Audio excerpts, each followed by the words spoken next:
Pending లో ఉన్న assembly స్థానాలతో కలిపి లోక్సభ అభ్యర్థుల్ని కూడా ప్రకటించింది టీడీపీ. అర్ధరాత్రి వరకు సుదీర్ఘ కసరత్తు చేసిన తరువాత జాబితా విడుదల చేశారు చంద్రబాబు. సామాజిక, రాజకీయ సమీకరణలను బేరీజు వేసుకుని తుది జాబితాను విడుదల చేశారు. అసెంబ్లీతో పాటు లోక్సభ అభ్యర్థుల కసరత్తును ఎట్టకేలకు పూర్తి చేశారు చంద్రబాబు. ఓవైపు ఎన్నికల ప్రచారం నిర్వహిస్తూనే మరోవైపు పెండింగ్ స్థానాల్లో ఎవరికి టికెట్ కేటాయించాలనే దానిపై దృష్టి పెట్టారు. ఇప్పటికే 2 విడతలుగా అభ్యర్థులను ప్రకటించిన టీడీపీ అర్ధరాత్రి తుది జాబితాను విడుదల చేసింది.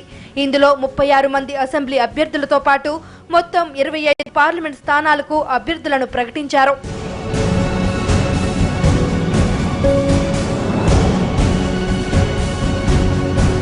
శ్రీకాకుళం నుండి రామ్మోహన్ నాయుడు, విజయనగరం నుండి అశోక్ గజపతిరాజు మరోసారి లోక్సభ బరిలోకి దిగుతున్నారు.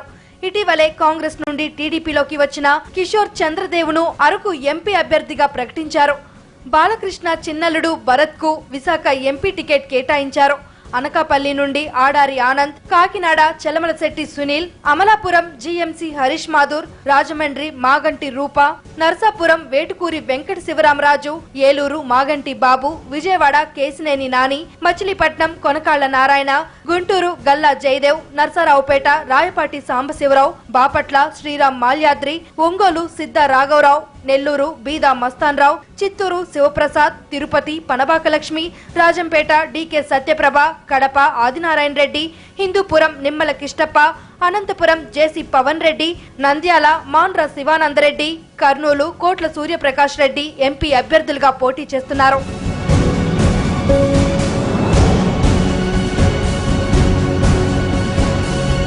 ఇక అసెంబ్లీ అభ్యర్థుల విషయానికి వస్తే నెల్లిమర్ల పతివాడ నారాయణస్వామి, విజయనగరం అదితి గజపతిరాజు, పెందుర్తి బండారు సత్యనారాయణమూర్తి, మాడుగుల రామానాయుడు, చోడవరం కేఎస్ఎస్ రాజు, భీమిలి సబ్బం హరి, గాజువాక పల్లా శ్రీనివాస్, అమలాపురం ఐత బత్తుల ఆనందరావు, నిడదవోలు శేషారావు, నర్సాపురం మాధవనాయుడు, పోలవరం బోరంగం శ్రీను, మాచర్ల అంజిరెడ్డి, బాపట్ల అన్నం సతీష్, నర్సారావుపేట అరవింద్ బాబు, Tadikonda Shravan, Darsi Kadiri Baburao, Kanigiri Ugra Narasimhareddy, Kavali Katamreddy Vishnuvardhan Reddy, Udayagiri Bollineni Ramarao, Nellore rural Aziz, Venkatagiri Kurugondla Ramakrishna, Kadapa Ameer Babu, railway Koduru Narasimhaprasad, Proddatur Lingareddy, Nandyal Bhuma Brahmanandareddy, Kurnool urban TG Bharath, Kodumur Ramanjaneyulu, Kadiri Kandikunta Prasad, Guntakal Jitender Goud, Kalyandurg Umamaheswar Naidu, Singanamala Bandaru Sravani, Ananta urban Prabhakar Chowdary, Puthalapattu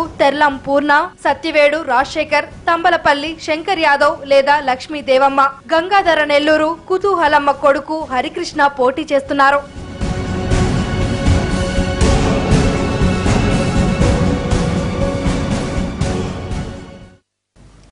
సిట్టింగ్ల మార్పు వారసులకు అవకాశం. సామాజిక వర్గాల సమీకరణలు అన్నింటినో దృష్టిలో పెట్టుకుని అభ్యర్థుల్ని ఖరారు చేశారు చంద్రబాబు. సిట్టింగ్లను ఖచ్చితంగా మార్చాలంటూ జేసీ లాంటి నేతల నుంచి ఒత్తిడి వచ్చినప్పటికీ కూడా చంద్రబాబు ఆయన పద్ధతిలోనే సీట్లు కేటాయించారు.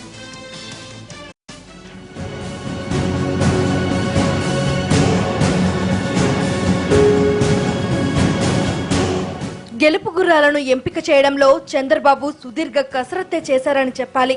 కొన్ని నియోజకవర్గాల విషయంలో కార్యకర్తల మనోభావాలను గౌరవించిన చంద్రబాబు మరికొన్ని నియోజకవర్గాలలో సిట్టింగ్లను మార్చేందుకు ఇష్టపడలేదు. అనంతపురం జిల్లాకు సంబంధించి జేసీ దివాకర్ రెడ్డి నుండి మొదటి నుంచి తీవ్ర ఒత్తిడి తెచ్చారు. జిల్లాలో 4 సిట్టింగ్లను మార్చకపోతే గెలిచే ప్రశ్నే ఉందని, ఆ 4ని మార్చకపోతే తాము పోటీ చేయబోమని జేసీ ప్రకటించారు. అయితే చంద్రబాబు మాత్రం సింగనమలలో సిట్టింగ్ ఎమ్మెల్యేను కాదని జేసీ సూచించిన శ్రావణికి టికెట్ ఖరారు చేశారు. కళ్యాణదుర్గంలో సిట్టింగ్ ను మార్చినా జేసీ చెప్పిన వ్యక్తికి కాకుండా పయ్యవుల కేశవ్కు సన్నిహితంగా ఉండే ఉమామహేశ్వర్ నాయుడికి టికెట్ ఇచ్చారు. Guntakal sitting MLA Jitender Goud BC కావడంతో మధుసూదన్ గుప్తా పేరును పరిగణలోకి తీసుకున్నారు. ప్రభాకర్ చౌదరితో జేసీకి మొదటి నుండి కయ్యం ఉన్నా అనంతపురం అర్బన్ ను మరోసారి ఆయనకే కేటాయించారు చంద్రబాబు.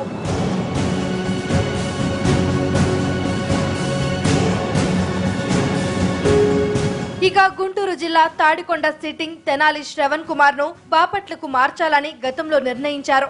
ఎంపీ మాల్యాద్రి పేరును తాడికొండకు ప్రకటించేశారు. అయితే స్థానిక నేతల నుండి పెద్ద ఎత్తున ఒత్తిడి రావడంతో చంద్రబాబుతోనే నేరుగా పంచాయతీకి దిగడంతో నిర్ణయం మార్చుకోకపోతే సహకరించమని తేల్చి చెప్పడంతో స్థానిక సమీకరణాల ప్రకారమే నడుచుకున్నారు బాబు. తాడికొండ నుండి శ్రవణ్ పేరునే ప్రకటించారు. మరోవైపు విజయనగరం సిట్టింగ్ ఎమ్మెల్యే మీసాల గీత స్థానంలో అశోక్ గజపతిరాజు కుమార్తె అదితి గజపతిరాజు టికెట్ దక్కించుకున్నారు. ఇంకా పార్టీ కండువ కప్పుకొని సబ్బం హరిని భీమిలి నుండి మంత్రి గంటా స్థానంలో బరిలోకి దింపారు. పోలవరం సిట్టింగ్ మోడియం సీను స్థానంలో బోరంగం సీనుకు అవకాశమిచ్చారు. సామాజిక సమీకరణాలతో బాపట్ల స్థానాన్ని దక్కించుకున్నారు అన్నం సతీష్. దర్శి నుండి కనిగిరి సిట్టింగ్ కదిరి బాబురావుకు అవకాశమిచ్చారు. పార్టీలో చేరి కావలి టికెట్ దక్కించుకున్నారు కాటంరెడ్డి విష్ణువర్ధన్ రెడ్డి. ఇక ఆదాల స్థానంలో నెల్లూరు రూరల్ టికెట్ అజీజ్ కిచ్చారు. సత్యవేడు సిట్టింగ్ ఆదిత్య స్థానంలో జేడి రాజశేఖర్ పోటీకి నిలిపారు.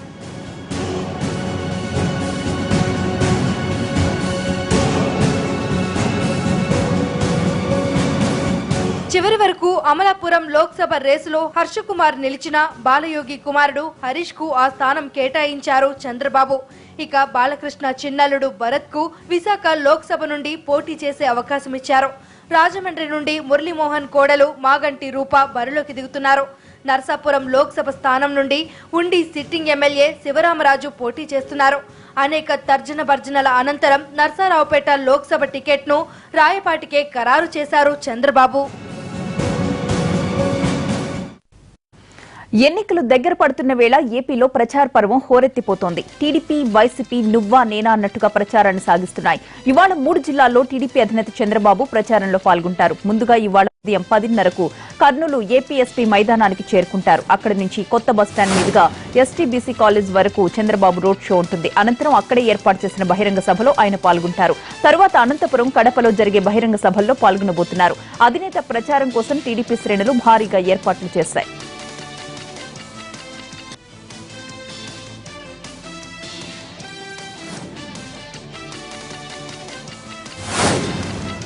ఎన్నికల ప్రచారంలో భాగంగా ఇవాళ 3 జిల్లాల్లో పర్యటించనున్నారు వైసీపీ అధినేత జగన్. పశ్చిమ గోదావరి జిల్లాలోని పోలవరం నియోజకవర్గం కోయలగూడెంలో ఉదయం 9 గంటలకు జరిగే బహిరంగ సభలో జగన్ పాల్గొంటారు. అలాగే మధ్యాహ్నం 12 గంటలకు కృష్ణా జిల్లా అవనిగడ్డలో, 2 గంటలకు గుంటూరు జిల్లా వేమూరులో ప్రచారం చేయనున్నారు జగన్.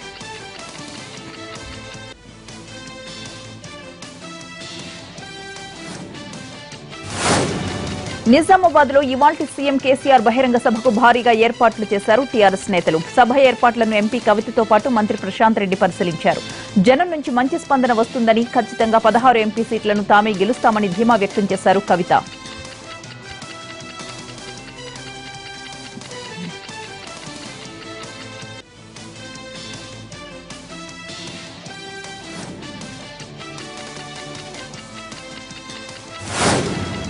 టీఆర్ఎస్ ఎంపీ అభ్యర్థుల జాబితా ఇవాళ విడుదల కానుంది. ముఖ్యమంత్రి కేసీఆర్ అభ్యర్థుల పేర్లు ప్రకటించనున్నారు. నామినేషన్ పత్రాలు సిద్ధం చేసుకోవాలని ఇప్పటికే కొంతమంది నేతలకు టీఆర్ఎస్ ఆఫీసు ఫోన్లు వెళ్లినట్టు సమాచారం. మరోవైపు 3 సిట్టింగ్లకు ఈసారి టికెట్లు దక్కే అవకాశం లేదని తెలుస్తోంది.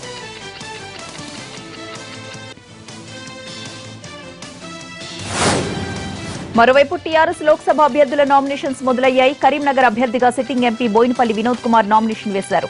వినోద్ పేరును కరీంనగర్ సభలో ప్రకటించారు సీఎం కేసీఆర్.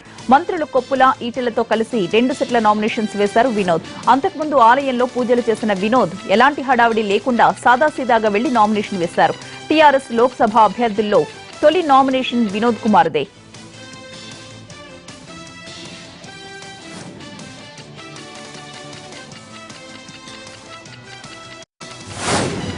తెలుగు రాష్ట్రాల్లో ఎంపీ, ఎమ్మెల్యే అభ్యర్థుల జాబితాను ఖరారు చేసింది కాంగ్రెస్ హైకమాండ్. ఏపీలో 132 ఎమ్మెల్యే, 22 ఎంపీ స్థానాలకు అభ్యర్థుల్ని ప్రకటించింది. అలాగే తెలంగాణలో 8 ఎంపీ స్థానాలకు అభ్యర్థుల్ని ప్రకటించింది హైకమాండ్. తెలంగాణ విషయానికొస్తే నల్గొండ నుంచి ఉత్తమ్ కుమార్ రెడ్డి, భువనగిరి నుంచి కోమటిరెడ్డి వెంకటరెడ్డి, నాగర్ కర్నూలు నుంచి మల్లు రవి, మహబూబ్ నగర్ నుంచి వంశీ చందర్ రెడ్డి, సికింద్రాబాద్ నుంచి అంజన్ కుమార్ యాదవ్, నిజామాబాద్ నుంచి మధు యాష్కి బరిలో దిగబోతున్నారు. ఖమ్మం స్థానానికి రేణుకా చౌదరి పేరు పరిశీలిస్తున్నారు.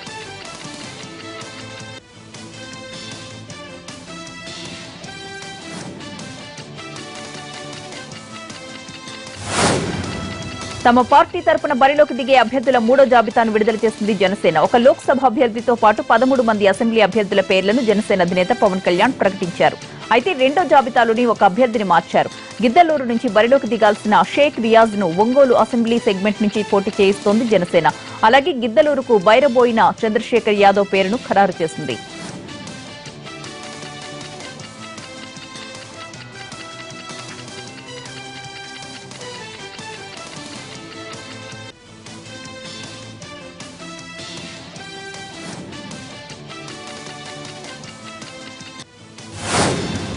ఎన్నికల్లో వంగవీటి రాధ పోటీపై ఉత్కంఠకు తెరదించారు టీడీపీ అధినేత చంద్రబాబు. వంగవీటి రాధ పోటీకి దూరంగా ఉంటున్నట్లుగా కృష్ణా జిల్లా కార్యకర్తలు సన్నాహక సభలో చంద్రబాబు ప్రకటించారు. దీంతో రాధ స్టార్ క్యాంపైనర్ గా టీడీపీ తరపున రాష్ట్ర వ్యాప్తంగా పర్యటించనున్నారు. దీనికోసం చంద్రబాబుతో కలిసి రాధ ఎన్నికల పర్యటనలకు రూట్ మ్యాప్ సిద్ధం చేస్తోంది టీడీపీ.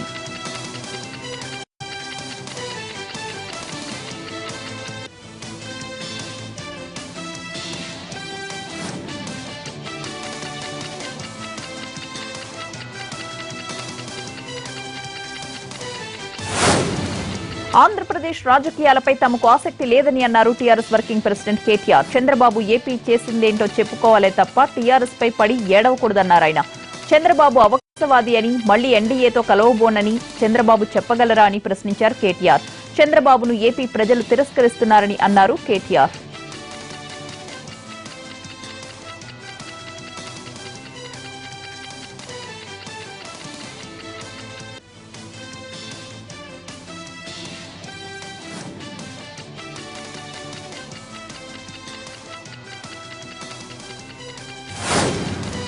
ఎన్నికలు రాగానే బీజేపీకి అయోధ్యలో రాముడు గుర్తొస్తాడన్నారు నిజామాబాద్ ఎంపీ కవిత. జగిత్యాలలో టీఆర్ఎస్ కార్యకర్తలతో సమావేశమైన ఆమె 5 ఏళ్ల మోడీ పాలనలో ప్రజలకు ఒరిగిందేమీ లేదని అన్నారు. జాతీయ పార్టీలతో ప్రయోజనం లేదని, ఫెడరల్ ఫ్రంట్ రావాల్సిన అవసరం ఉందని అన్నారు కవిత.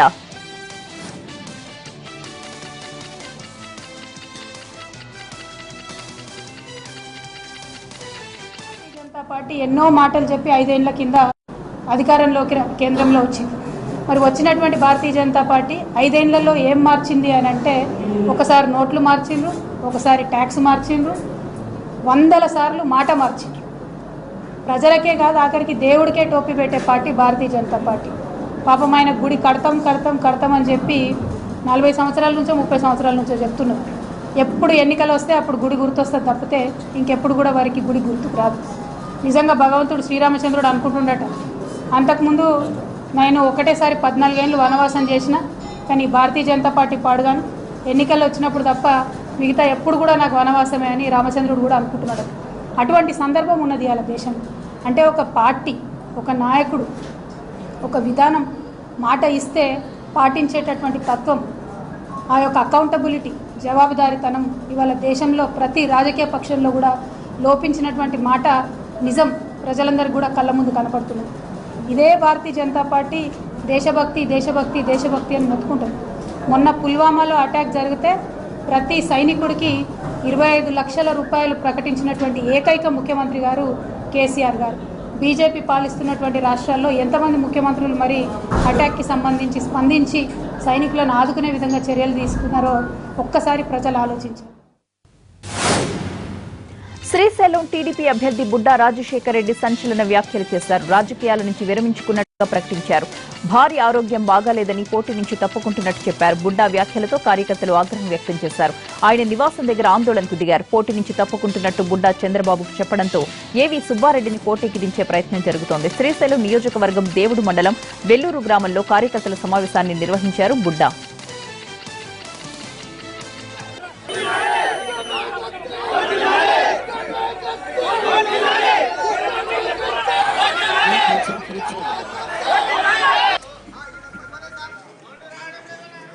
వస్తుంది. ఈ నిర్ణయం కఠినమైంది, నాకు కూడా తెలుసు. మీరందరూ ఎంతో నమ్ముకున్నారు, ఏమైపోతారు, ఇవన్నీ కూడా నాకు రోజు వస్తున్నాయి. ఇప్పుడు కూడా ఉంది మనసులో, కానీ చేయగలిగింది ఏం లేదు. ఇప్పుడు నేను ఎంతసేపు మాట్లాడినా ఇక మీద నేను రాజకీయాల్లో అయితే ఉండదలుచుకోలేదు. దయచేసి మీరు మన్నించాలి. ఈ పెద్ద తప్పుకు ఏం శిక్షలు పడుతుందో నాకైతే తెలియదు. అదే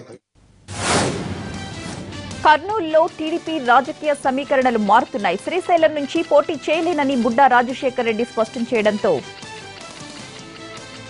శ్రీకాకుళంలోని వైసీపీ ఎన్నికల ప్రచారంలో అలజడి రేగింది. ఆత్మీయ కలయిక కార్యక్రమంలో భాగంగా స్థానిక పిఎస్ కాలనీలో ప్రకటించిన ధర్మాన ప్రసాదరావు ఒక్కసారిగా సొమ్మసిల్లి పడిపోయారు. తీవ్ర జ్వరం కారణంగా ఆయన స్పృహ తప్పి పడిపోవడంతో ఏం జరిగిందోనని కార్యకర్తలు, స్థానిక నేతలు కంగారు పడ్డారు. హుటాహుటిన ఆయనకు ప్రథమ చికిత్స చేసి ఇంటికి తరలించారు.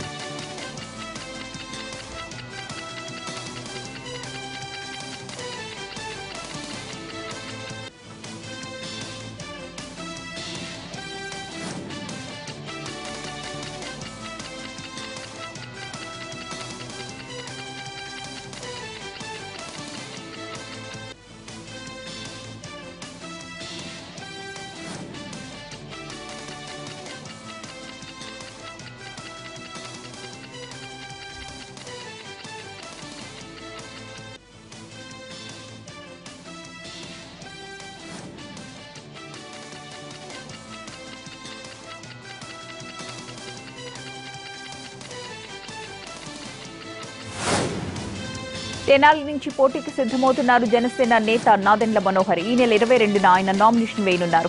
మాయావతిని చూసి తాము స్ఫూర్తి పొందినట్టు తెలిపారు మనోహర్. సార్వత్రిక ఎన్నికల్లో అనేక కారణాల వలన తెనాలి ప్రజలు ఆ రోజున చాలామంది నన్ను సమర్థించినా నేను ఆ రోజు విజయం సాధించుకోలేకపోయాను. అయినా కానీ ఈ ప్రాంత ప్రజలపైన నా అభిమానం, ఇక్కడ నాకున్న బంధువులు కానివ్వండి, మిత్రులు కానివ్వండి, సహచరులు కానివ్వండి, రాజకీయంగా ఎప్పుడైనా సరే ఇంకోసారి నేను పోటీ చేస్తే తెనాలి నుంచే పోటీ చేస్తానని నేను 2003లోనే నిర్ణయం తీసుకుని ఆ పట్టుదలతోటే జనసేన పార్టీ పవన్ కళ్యాణ్ గారితో పాటు నా ప్రయాణం సాగినప్పుడు తెనాలి నుంచే పోటీ చేస్తానని ఆయనకి వివరించడం జరిగింది. అనేక పదవులు అనుభవించుకున్నాం. ప్రజలు కల్పించిన అవకాశాన్ని ఏమాత్రం కూడా దుర్వినియోగం చేయకుండా ప్రజల కోసమే ఒక అంకిత భావంతో మంచి కార్యక్రమాలు చేయాలనే ఒక పట్టుదలతోటి అందరినీ ఆదుకోవాలనే ఒక మంచి ఆలోచనతో రాజకీయాల్లో ముందుకు తీసుకెళ్ళగలిగాను. నా సహచరులు అందరూ కూడా చాలా ఉన్నతమైన వ్యక్తులు. వాళ్ళు కూడా నాతో పాటు ఈ ప్రయాణంలో కష్టాలైనా, నష్టాలైనా, మంచి రోజులైనా అన్నీ కలిసి అనుభవించాం. ఎప్పుడైనా సరే తెనాలిని మనం ఒక రాజధాని ప్రాంత నగరంగా తీర్చిదిద్దాలనే ఒక పట్టుదలతోటి, మంచి ప్రణాళికతో చాలా శ్రీకాకుళం జిల్లా ఆముదాల వలసలో టీడీపీ, వైసీపీ కార్యకర్తల మధ్య ఘర్షణ జరిగింది. ఎన్నికల ప్రచారంలో భాగంగా ఇరు పార్టీల ఎమ్మెల్యే అభ్యర్థులు ఎదురుపడ్డారు. దీంతో ఇరు వర్గాల మధ్య తోపులాట జరిగింది. పోలీసులు ఘటనా స్థలానికి చేరుకుని కార్యకర్తల్ని చెదరగొట్టారు.